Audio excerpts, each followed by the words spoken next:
Hello दोस्तों, welcome back to GS uncovered.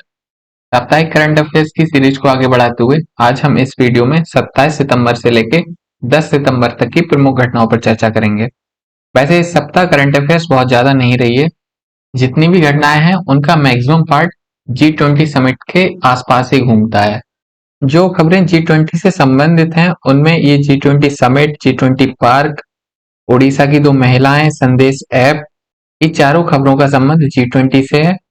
एक राष्ट्र एक चुनाव, ये पॉलिटी से संबंधित खबर हो गई। इसके अलावा चर्चा करेंगे स्वच्छ वायु सर्वेक्षण 2023 पर, एडॉप्ट अ हेरिटेज 2.0 कार्यक्रम जो हाल ही में लॉन्च किया गया है, और मिशन मालवीय पर। इसके अतिरिक्त 19 छोटी छोटी वन लाइनर्स हैं, तो चर्चा करेंगे सभी पे। लेकिन आगे बढ़ने से पहले यदि आप चैनल पर नए हैं तो सब्सक्राइब कर लीजिए। बाकी अगर वीडियो पसंद आए तो उसे लाइक करें। चलिए शुरू करते हैं बिना किसी देरी के। तो शुरुआत करेंगे important one liner current affair से। तो पहला है हिंदू विरासत माह। ये कदम अमेरिका के जॉर्जिया ने उठाया है और अक्टूबर माह को हिंदू विरासत माह के रूप में घोषित किया है, ताकि हिंदू अमेरिकी समुदाय के योगदान को याद रखा जा सके। अक्टूबर महीने को हिंदू विरासत माह के रूप में घोषित करने का कारण था क्योंकि इस महीने में गांधी जयंती, नवरात्र और दिवाली जैसे पर्व मनाए जाते हैं। अगला है स्टडी ऑस्ट्रेलिया फेयर 2023। ये एक वार्षिक कार्यक्रम है जो ऑस्ट्रेलियाई व्यापार और निवेश आयोग अर्थात ऑस्ट्रेड द्वारा मनाया जाता है। तो इस वर्ष भी 4 सितंबर को इसकी शुरुआत की गई है ताकि भारतीय छात्रों को ऑस्ट्रेलिया की ओर आकर्षित किया जा सके। तो इसकी शुरुआत चंडीगढ़ से की है और ये चंडीगढ़ से शुरू होकर दिल्ली, अहमदाबाद, हैदराबाद, बेंगलुरु, चेन्नई में भी आयोजित किया जाएगा। अगला है एशिया कप 2023 टूर्नामेंट। अभी चल रहा है ये और इसके मेजबान देश हैं वो श्रीलंका और पाकिस्तान है। बस इतना ही अभी ध्यान रखें, बाकी इसे जीतता कौन है देखेंगे आगे। Men's hockey 5S Asia cup 2023। अभी हाल ही में इसका फाइनल ओमान के सलालाह में हुआ है और इसमें भारतीय पुरुष हॉकी टीम ने फाइनल में पाकिस्तान की हॉकी टीम को हराकर कप को अपने नाम कर लिया है। तो men's hockey 5S Asia cup Bharat इसका विजेता रहा है पाकिस्तान को हराकर। अगला है पिरोला या BA 2.86। ये आपने सुना होगा पिरोला, पिरोला नाम से ज्यादा चर्चा में है। पिरोला दरअसल कोविड-19 का नया वेरिएंट है और जो दुनिया भर में तेजी से फैल रहा है। ऐसा माना जा रहा है कि ये वेरिएंट ओमिक्रॉन स्ट्रेन का अगला वंशज है। तो इसके बारे में बस इतना ही ध्यान रखना है कि पिरोला कोविड-19 का नया वेरिएंट है। राष्ट्रीय शिक्षक दिवस 5 सितंबर को मनाया जाता है हर वर्ष। याद रखने लायक बात ये कि ये क्यों मनाया जाता है। भारत के पहले उपराष्ट्रपति और दूसरे राष्ट्रपति सर्वपल्ली राधाकृष्णन के जन्मदिन के उपलक्ष्य में। अगला है इंडियन हेरिटेज ऐप। अगला है इंडियन हेरिटेज ऐप। अभी एडॉप्ट हेरिटेज 2.0 पर जब चर्चा की गई थी तो बताया गया था कि उस कार्यक्रम के साथ इस ऐप का भी अनावरण किया गया और इसके साथ ही ई अनुमति पोर्टल भी शुरू की गई है। तो इंडियन हेरिटेज ऐप एक ऐसी ऐप होगी जिसमें भारतीय विरासती स्मारकों का प्रदर्शन किया जाएगा। इस ऐप में विभिन्न स्मारकों का राज्यवार विवरण होगा, उनकी फोटोज होंगी और उन स्मारकों पर जो सार्वजनिक सुविधाएं हैं उनकी सूची भी दी गई होगी। साथ में नागरिकों के लिए फीडबैक व्यवस्था भी दी जाएगी। और दूसरा है ई अनुमति पोर्टल। ई अनुमति पोर्टल पर अगर आप स्मारकों पर फोटोग्राफी करना चाहते हैं, फिल्मांकन करना चाहते हैं और विभिन्न विकासात्मक परियोजनाओं के लिए अनुमति प्राप्त करना चाहते हैं तो आपको ई अनुमति पोर्टल पर जाकर रजिस्ट्रेशन करना होगा। अगला है केंद्र एडोब समझौता। एडोब को आप जानते होंगे, एडोब रीडर, एडोब फोटोशॉप, ये एक सॉफ्टवेयर कंपनी है।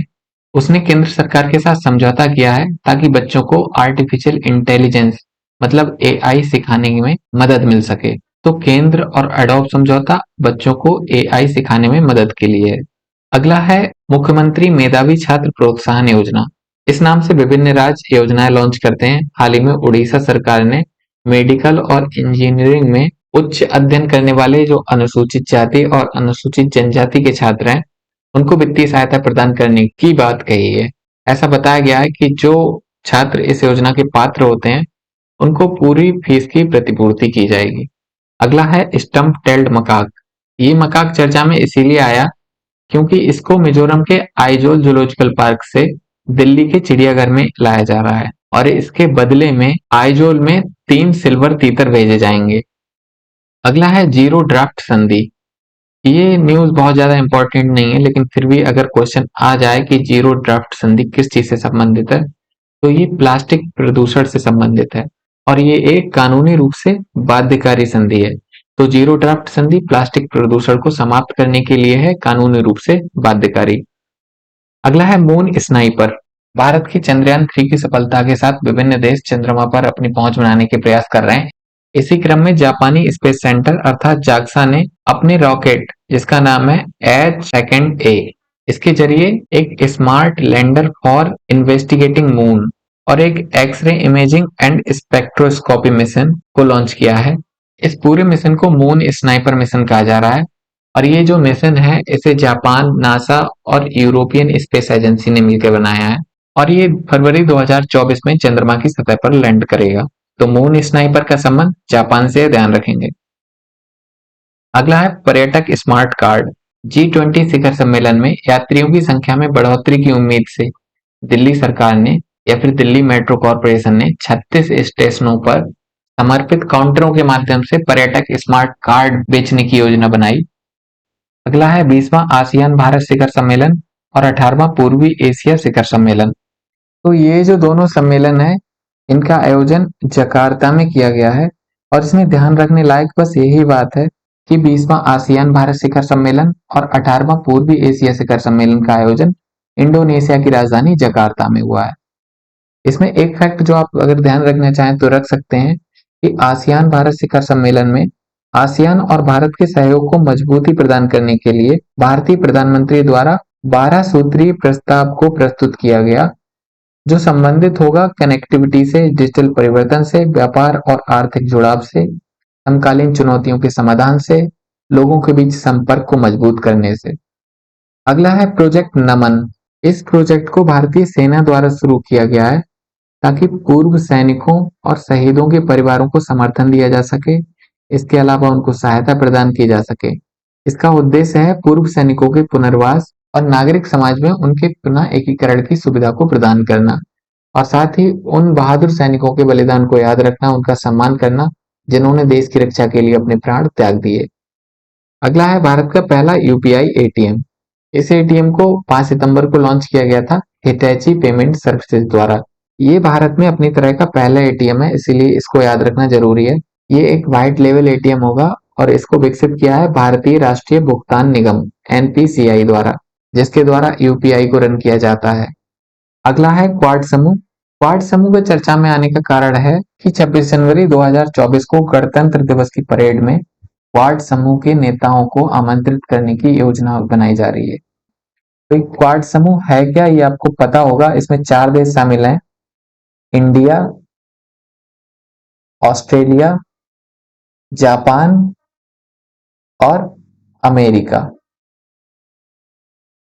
तो इंडिया, ऑस्ट्रेलिया, जापान और अमेरिका, इन चारों लोकतांत्रिक देशों के समूह को क्वाड समूह कहा जाता है। अगला है रुपे एनसीएमसी प्रीपेड कार्ड। इस कार्ड को हाल ही में भारतीय स्टेट बैंक ने पेश किया है। इस कार्ड के माध्यम से परिवहन के जो विभिन्न तरीके हैं उनमें डिजिटल टिकटिंग को या डिजिटल पेमेंट को बढ़ावा दिया जाएगा।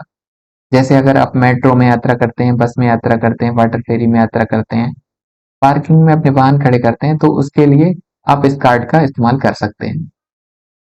तो ये था रुपे एनसीएमसी प्रीपेड कार्ड। तो वन लाइनर्स बस इतने ही हैं। अब चलते हैं अपनी बड़ी खबरों की तरफ। पहली पॉलिटी की खबर है एक राष्ट्र एक चुनाव, वन नेशन वन इलेक्शन।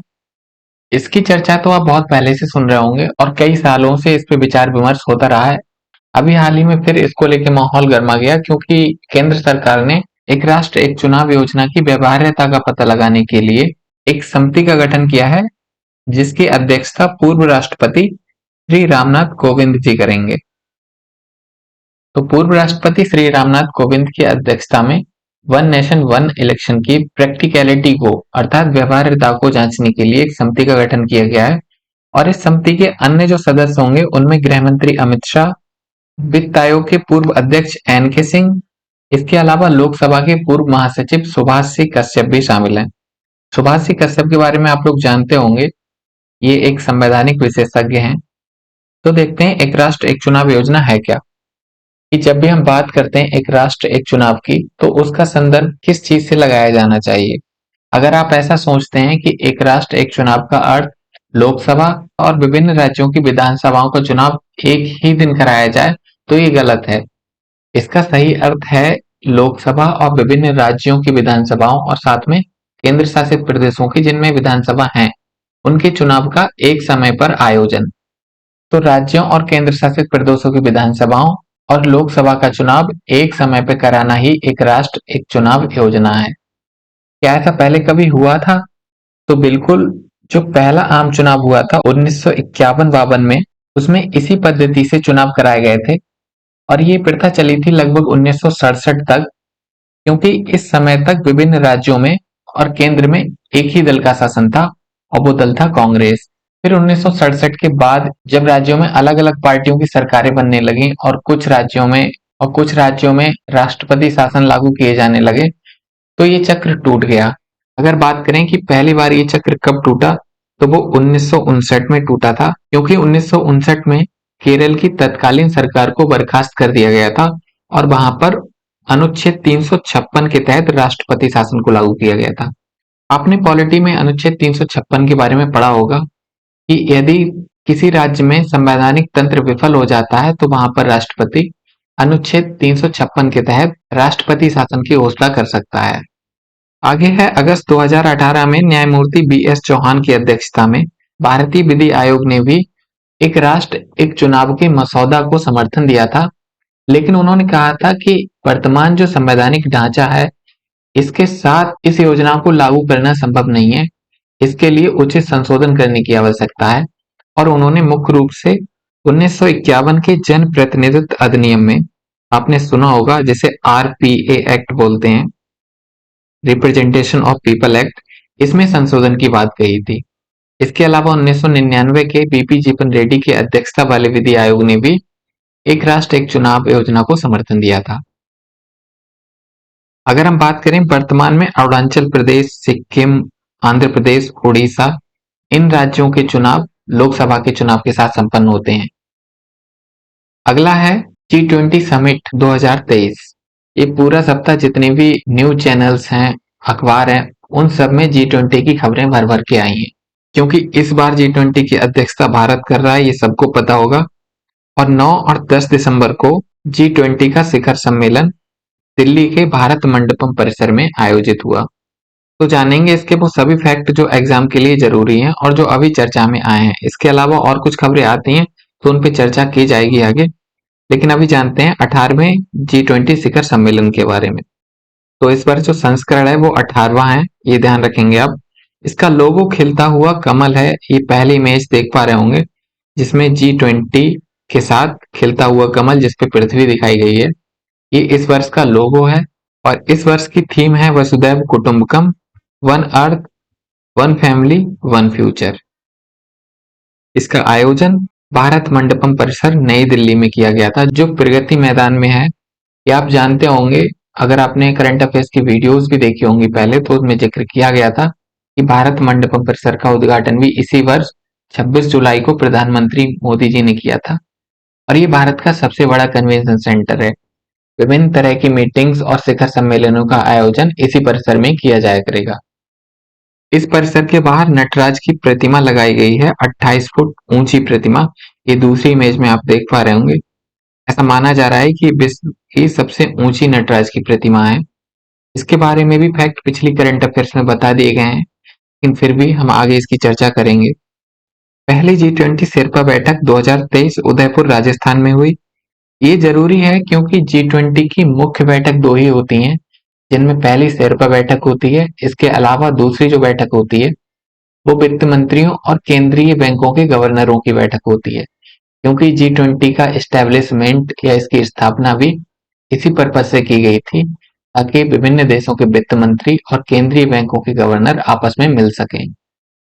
तो G20 शेरपा की बैठक उदयपुर राजस्थान में हुई और इस वर्ष जो G20 के शेरपा हैं भारत के, अमिताभ कांत जी हैं, ये नाम आप ध्यान रखेंगे, अमिताभ कांत। अमिताभ कांत। दूसरा है वित्त मंत्रियों और केंद्रीय बैंकों के गवर्नर की पहली बैठक बेंगलुरु में आयोजित हुई।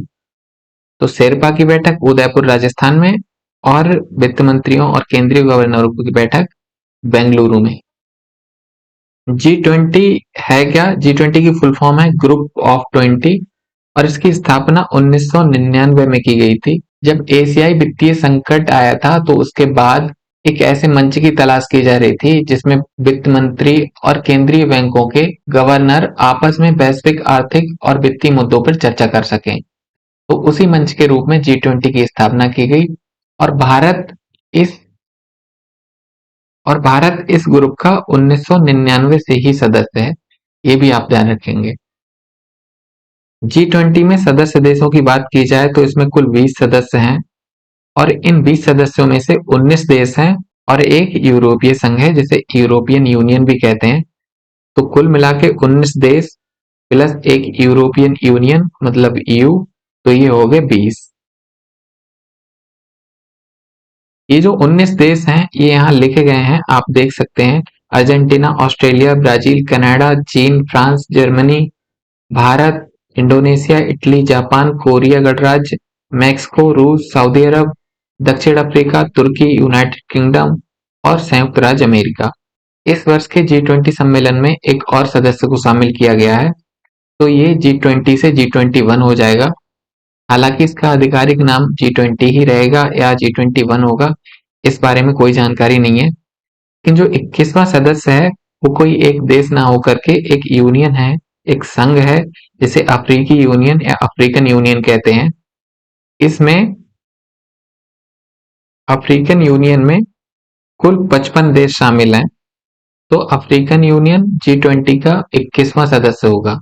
अगर हम इस ग्रुप के वैश्विक भूमिका की बात करें तो इसके सदस्य देशों की आबादी पूरे विश्व की लगभग 2/3 आबादी है और 85% वैश्विक सकल घरेलू उत्पाद अर्थात GDP का नेतृत्व करता है ये ग्रुप।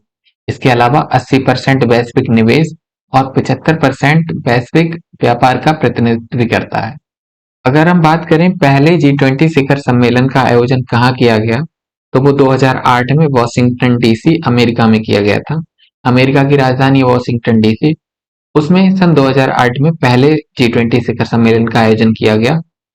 इस वर्ष 18वां शिखर सम्मेलन है। इससे पहले जो 17वां शिखर सम्मेलन था 2022 में, वो इंडोनेशिया में आयोजित किया गया था और आगामी 19वां शिखर सम्मेलन 2024 में ब्राजील में आयोजित किया जाएगा।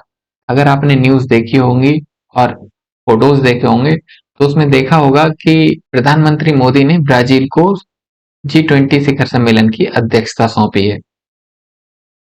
इस शिखर सम्मेलन में एक रथ का प्रदर्शन किया गया था जो 4000 वर्ष पुराना रथ है और ये रथ आर्कियोलॉजिकल सर्वे ऑफ इंडिया को 2018 में उत्तर प्रदेश के सनौली गांव में खुदाई के दौरान प्राप्त हुआ था।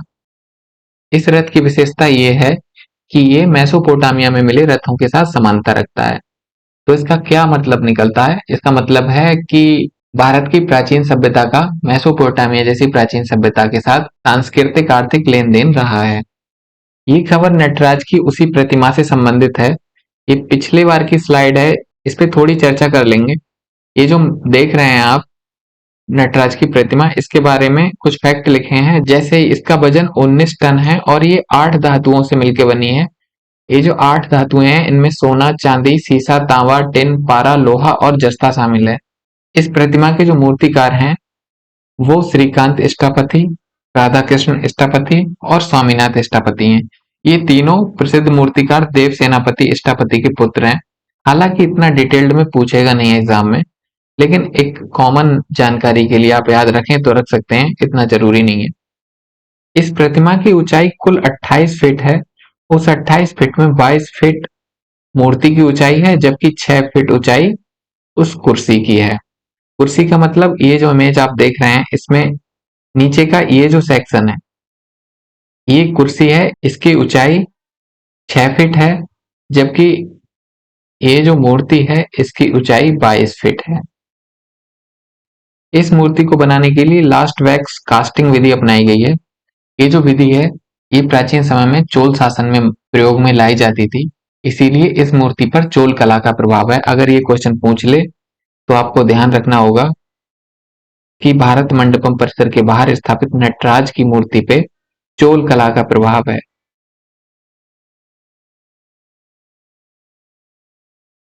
आगे देखते हैं। अगला है संदेश ऐप। इसका भी संबंध G20 से है। G20 की सुरक्षा व्यवस्था को मजबूत करने के लिए दिल्ली पुलिस ने इस बार अपने आधिकारिक संचार में भारतीय इंस्टेंट मैसेजिंग प्लेटफॉर्म संदेश ऐप का प्रयोग किया है। तो ये भारत का इंस्टेंट मैसेजिंग प्लेटफॉर्म है। इसका फायदा क्या है?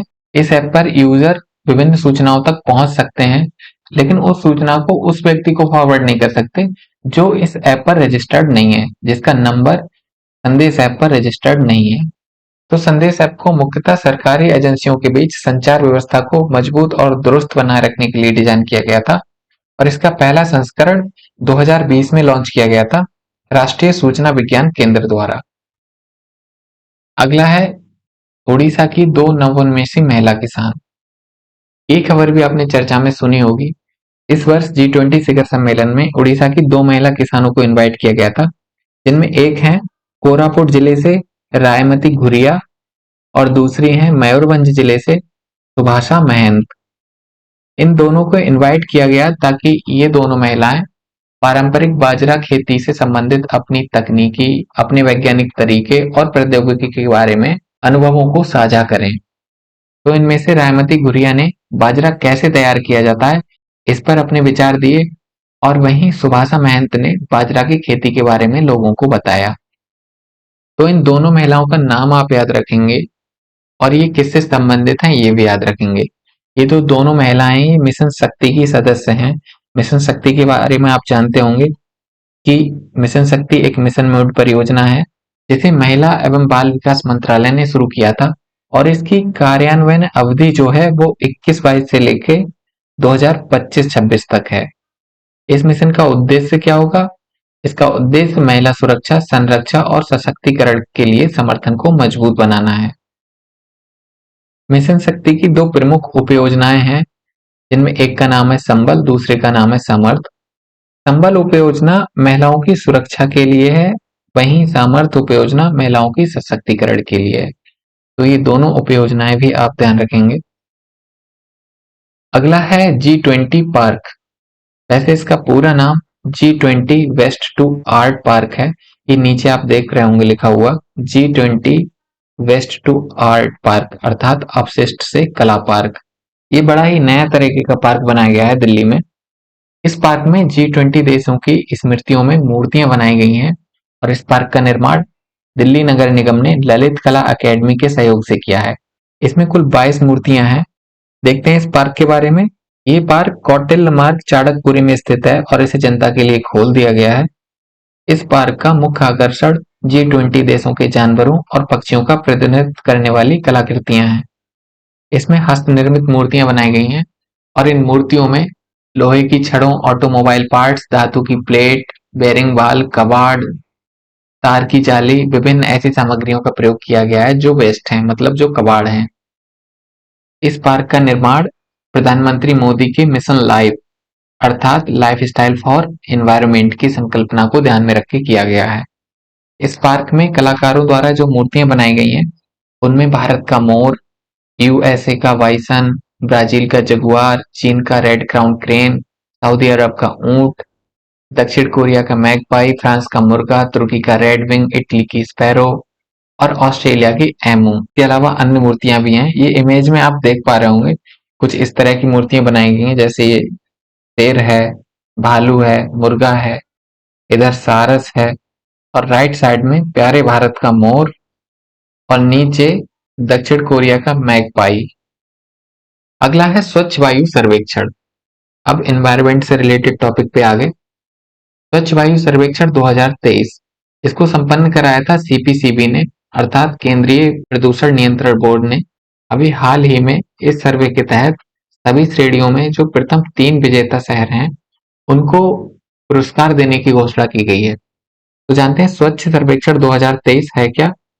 इसका मूल्यांकन 8 प्रमुख आधारों पर किया जाता है और ये 8 प्रमुख आधार हैं बायोमास का नियंत्रण, नगर पालिका ठोस अपशिष्ट दहन, सड़क की धूल, निर्माण और विध्वंस से उत्सर्जित धूल, वाहनोत्सर्जन, औद्योगिक उत्सर्जन, जन जागरण और PM10 की सांद्रता में सुधार। इस सर्वेक्षण में शहरों का जो वर्गीकरण किया गया था वो 2011 की जनगणना के आधार पर किया गया था। इसमें प्रथम श्रेणी में जो 3 शहर शामिल हैं 10 लाख से अधिक जनसंख्या के मामले में, उसमें इंदौर सबसे आगे है। इंदौर सभी मामलों में सबसे आगे निकलता जा रहा है। अभी स्वच्छ वायु सर्वेक्षण में पहले नंबर पे आ गया। इसके अलावा स्वच्छता के मामले में पहले नंबर पे रहता ही है। और पिछला आपने करंट अफेयर सुना होगा तो उसमें बताया गया था कि स्मार्ट सिटी प्रतियोगिता अवार्ड में भी इंदौर को सर्वश्रेष्ठ शहर घोषित किया गया था। तो प्रथम श्रेणी में सबसे पहले इंदौर, उसके बाद आगरा और फिर महाराष्ट्र ठाणे है। अगर प्रथम श्रेणी में सबसे खराब प्रदर्शन पूछ ले तो वो मदुरै का रहा है 46 अंकों के साथ। द्वितीय श्रेणी में जो 3 शहर शामिल हैं 3 से 10 लाख की जनसंख्या के मामले में, उनमें अमरावती, उसके बाद मुरादाबाद और फिर गुंटूर शामिल है। इसके अलावा तृतीय श्रेणी में 3 शहर जिनकी जनसंख्या 3 लाख तक है, उनमें परवाणु के बाद काला अम्ब और फिर अंगुल हैं। ये परवाणु है, परमाणु नहीं, ये हिमाचल प्रदेश की जगह है और काला अम्ब भी हिमाचल प्रदेश की है। अगर इन तीनों श्रेणियों में सबसे खराब प्रदर्शनकर्ता का नाम पूछ ले तो वो लास्ट में लिख दिया गया है। प्रथम श्रेणी में सबसे खराब प्रदर्शन मदुरै का रहा है, द्वितीय श्रेणी में सबसे खराब प्रदर्शन जम्मू का और तृतीय श्रेणी में सबसे खराब प्रदर्शन कोहिमा का। स्वच्छ वायु सर्वेक्षण के बारे में कुछ बातें कि ये सर्वेक्षण पर्यावरण, वन और जलवायु मंत्रालय द्वारा कराया जाता है।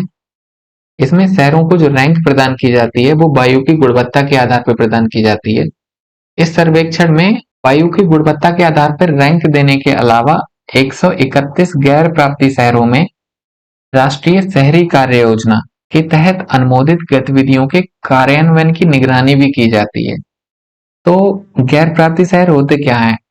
यदि कोई शहर 5 वर्षों की अवधि में लगातार PM10 और NO2 के लिए नेशनल एम्बिएंट एयर क्वालिटी शर्तों को पूरा नहीं करता है तो उसे गैर प्राप्ति शहर घोषित कर दिया जाता है। स्वच्छ वायु सर्वेक्षण 2022 में पहले 3 स्थान पर उत्तर प्रदेश के 3 शहर थे जिनमें लखनऊ, प्रयागराज और वाराणसी शामिल हैं। इसके अलावा एक फैक्ट है, international day of clean air और ब्लू स्काईज। ये हर वर्ष 7 सितंबर को मनाया जाता है। अगर एग्जाम में पूछ ले तो आप बता देंगे कि प्रत्येक वर्ष 7 सितंबर को स्वच्छ वायु का अंतर्राष्ट्रीय दिवस मनाया जाता है। अगला है अडॉप्ट अ हेरिटेज 2.0। ये एनवायरनमेंट से भी संबंधित है और आर्ट एंड कल्चर से भी। अभी हाल ही में भारतीय पुरातत्व सर्वेक्षण अर्थात आर्कियोलॉजिकल सर्वे ऑफ इंडिया ने अडॉप्ट अ हेरिटेज 2.0 का अनावरण किया, अर्थात इस कार्यक्रम को शुरू किया है। इसके अलावा इंडियन हेरिटेज ऐप और ई अनुमति पोर्टल, इन दोनों का भी अनावरण किया है। तो अडॉप्ट अ हेरिटेज 2.0 2017 में शुरू किए गए अडॉप्ट अ हेरिटेज कार्यक्रम का नया संस्करण है। आरंभ में इसकी अवधि 5 वर्ष रखी गई है, हालांकि इसे बाद में और 5 वर्ष तक के लिए बढ़ाया जा सकता है। इसका उद्देश्य क्या है? स्मारकों के संरक्षण में योगदान देने के लिए कॉरपोरेट हितधारकों के साथ सहयोग करना। तो एडॉप्ट अ हेरिटेज कार्यक्रम जो था उसका भी उद्देश्य यही था कि विभिन्न स्मारकों और हेरिटेज के संरक्षण में सभी लोगों को सहभागी बनाया जाए, सभी हितधारकों को। और ये हितधारक सरकार के साथ निजी क्षेत्र की कंपनियां, कॉरपोरेट और नागरिक समाज भी होंगे। और ऐसी एजेंसियां, कंपनियां जो adopt a heritage vision building में शामिल होंगी, स्मारकों के संरक्षण में योगदान देंगी, उनको स्मारक मित्र कहा जाएगा। ये आपने सुना होगा पहले, तो इस टर्म को भी याद रखें। अगला है मालवीय मिशन। मालवीय मिशन को हाल ही में केंद्रीय शिक्षा और कौशल विकास मंत्रालय ने विश्वविद्यालय अनुदान आयोग के सहयोग से शुरू किया है। विश्वविद्यालय अनुदान आयोग अर्थात यूनिवर्सिटी ग्रांट कमीशन UGC, इसके सहयोग से शुरू किया है और ये एक शिक्षक प्रशिक्षण कार्यक्रम है। इस मिशन का उद्देश्य उच्च शिक्षण संस्थानों में शिक्षकों के लिए विशेष प्रशिक्षण प्रदान करके शिक्षा की गुणवत्ता को बढ़ाना है। इस मिशन को लॉन्च करते समय एक घोषणा और की गई थी कि पूर्व में संचालित जो मानव संसाधन विकास केंद्र हैं अर्थात ह्यूमन रिसोर्स डेवलपमेंट सेंटर्स हैं, उनका नाम बदलकर अब मदन मोहन मालवीय शिक्षक प्रशिक्षण केंद्र किया जाएगा। मदन मोहन मालवीय शिक्षक प्रशिक्षण केंद्र। इसके अलावा एक पोर्टल का भी उद्घाटन किया गया ये पोर्टल है वो शिक्षकों के लिए विभिन्न प्रशिक्षण संस्थानों तक पहुंच प्रदान करने और साथ में विभिन्न जानकारियों तक पहुंचने के लिए एक मंच के रूप में काम करेगा। तो इस सप्ताह की करंट अफेयर्स में बस इतना ही। तो अगर आपको वीडियो पसंद आई हो तो वीडियो को लाइक कर लें और चैनल को सब्सक्राइब नहीं किया हो तो सब्सक्राइब कर लें। बाकी मिलेंगे अगले सप्ताह अगली वीडियो के साथ, तब तक के लिए धन्यवाद।